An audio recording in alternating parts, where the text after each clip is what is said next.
സർവീസിൽ നിന്നും വിരമിച്ച മലയാള മനോരമ പാലക്കാട് ബ്യൂറോ ചീഫും സ്പെഷ്യൽ കറസ്പോണ്ടന്റുമായ എം പി സുകുമാരന് പാലക്കാട് പ്രസ് ക്ലബ്ബ് യാത്രയയപ്പ് നൽകി. Palakkad deputy collector NN Muhammad Rafi ഉദ്ഘാടനം ചെയ്തു.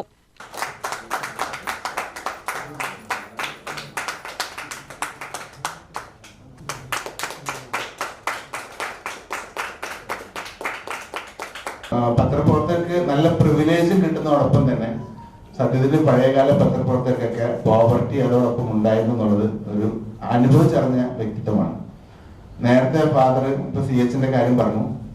നേരത്തെ ഫാദർ ബിസിനസ്സിലായിരുന്നു. അതിനുശേഷമാണ് CH ഒക്കെ ഇടപെട്ടിട്ട് ചന്ദ്രികയുടെ ലേഖനമായിട്ട് ഇവിടെ കൊണ്ടുവരുന്നത്. അതിനുശേഷം ഞങ്ങൾക്കൊക്കെ സത്യത്തിൽ ദാരിദ്ര്യം തന്നെയായിരുന്നു എന്ന് പറയാൻ പറ്റൂ. ആ സമയത്ത് അത്ര നല്ല ഒരു പേയ്മെന്റ് ഒന്നും അന്ന് കൊടുത്തിട്ടില്ല. ഇന്നത്തെ അവസ്ഥ നിങ്ങൾക്കൊക്കെ വലിയ പ്രയാസമില്ലെങ്കിലും അന്ന് അങ്ങനെ ആയിരുന്നില്ല എന്നുള്ളത് സത്യമാണ്. കുറച്ച് ആളുകളാണ് ആ സമയത്ത് മൗലി മനോരമയിലെ മൗലി സാർ, അതുപോലെ ജോയി സാർ, പിന്നെ പുരുഷോത്തമൻ സാർ, പിന്നെ EA വഹാബ്, അതുപോലെ press club president Noble Jose അധ്യക്ഷനായി.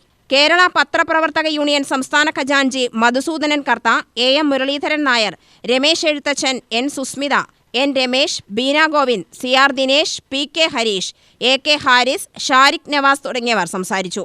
Press club vice president M Muhammad Shafi സ്വാഗതവും ഖജാൻജി TS മുഹമ്മദ് അലി നന്ദിയും പറഞ്ഞു. UTV news Palakkad.